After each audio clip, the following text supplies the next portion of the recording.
Pinterest is one of the most misunderstood platforms when it comes to making money online. Most people either ignore it completely or they just treat it like another version of Instagram. And honestly, that is the first mistake. Pinterest does not behave like TikTok, like Instagram, or YouTube.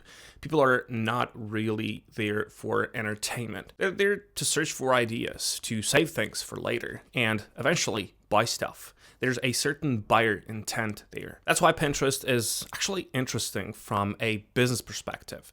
The buying intent is much higher than people realize. Someone who goes over to Pinterest and they search for minimalist desk setup or some home gym essentials, well, they're not usually just casually scrolling. They're looking for inspiration before making a purchase, and that changes everything. Now, before people get too excited, let me be honest about something. Pinterest is not some magical traffic source where you can upload a few images and suddenly make passive income.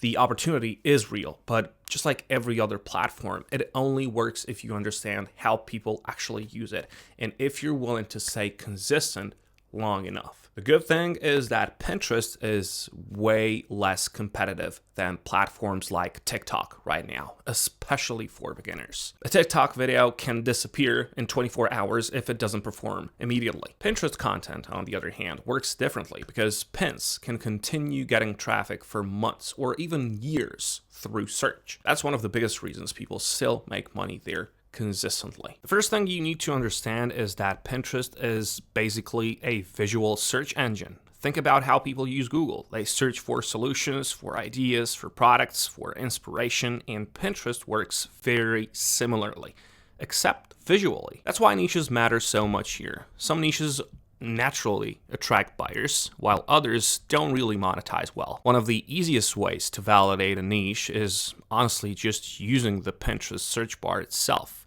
If you type things like, let me just try this.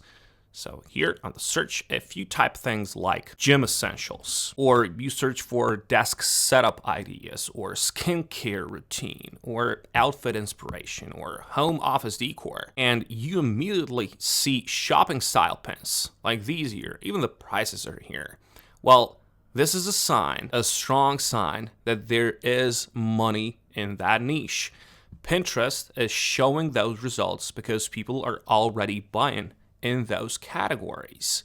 It learns from its users. And this is important because beginners often overcomplicate niche research. You don't need some advanced strategy. If businesses are already advertising heavily around certain searches, it means demand already exists. That's the easiest validation you can get. Now, let's talk about how people actually make money with Pinterest because there are a few different approaches. The most common one is affiliate marketing as well. Basically, you promote products through affiliate links, you know how it goes, and you earn a commission when someone buys. Amazon Associates is one of the easiest examples because almost everyone knows Amazon already. But honestly, the mistake most people make is trying to sell products on Pinterest. That usually doesn't work well. What actually works is selling the lifestyle around the product. Pinterest is very aesthetic driven. People don't just buy a water bottle because it's a water bottle. They buy the image of productivity. They buy the image of fitness, organization, or minimalism attached to it. That's why visuals matter so much on this platform.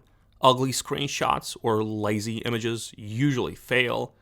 Pinterest users care about aesthetics much more than users on many other platforms. The good news is that AI tools make this much easier now. You no longer need expensive photo shoots or professional designers to create attractive content. You can just use tools like ChatGPT or Gemini or any other image generator to create lifestyle visuals around products. So that's what you need to take away from this video. For example, instead of showing a basic product image, you create a clean desk setup with the product, or a gym aesthetic photo, or a minimalist kitchen scene. Those visuals perform much better because they fit the way people naturally browse Pinterest. And honestly, this is where AI becomes useful, not because AI magically makes money, but because it speeds up content creation. You generate multiple variations of the same concept very quickly. And one product can become a desk setup pin, a gym lifestyle pin, a student productivity pin, you name it.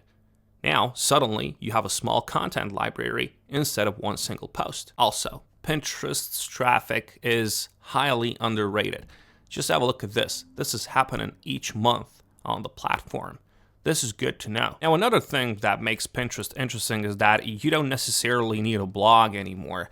Years ago, Pinterest traffic was heavily connected to blogging. Now, a lot of creators simply use landing pages, affiliate offers, or digital products, or email lists directly. That lowers the barriers significantly for beginners. Now, consistency is still important. This is another area where people become unrealistic. They post a few pins, they see little traffic, and they assume Pinterest doesn't work. But Pinterest is much slower than TikTok. Content compounds over time. A pin you upload today might barely get views initially and then suddenly pick up months later through search. And that means patience matters more here than instant virality. One strategy that works very well is batching content. So instead of making one pin at a time every day, you create 20 or 30 pins in one session, then you schedule them across the next few weeks. And this is how people stay consistent without burning out. And honestly, consistency is probably more important than perfection on Pinterest. A lot of successful accounts are not doing anything revolutionary. They simply upload regularly around the same niche long enough for the algorithm to understand their content. Now let's talk about monetization more seriously, because this is where people usually stay too limited. Most beginners rely on one affiliate link and hope that becomes income. That's not the smartest way to approach it. The better approach is stacking monetization. That means combining multiple income streams around the same audience. For example, if you run a Pinterest page around productivity setups, you could have Amazon affiliate products, digital planners, print-on-demand products, email newsletters, and eventually even your own products. Now, every piece of traffic becomes more valuable because you're not depending on one source of income. And this brings me to something really important: email lists. Most people completely ignore this at the beginning because they only think short term. But platforms change all the time. Algorithms change all the time. Pinterest traffic can fluctuate. Emails are different because you own them. You own those emails, those lists. Once someone joins your email list, you can continue reaching them without relying entirely on algorithms. This is why smart Pinterest creators often offer some free downloads first, instead of directly pushing products. Things like workout checklists or skincare guides or room setup templates.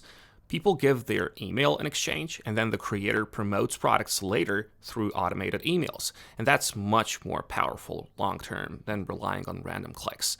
Now, I also want to be realistic about the downsides because people online rarely talk about them. Pinterest traffic is slower than platforms like TikTok. Growth can feel boring at first. You might upload content for weeks before seeing meaningful numbers.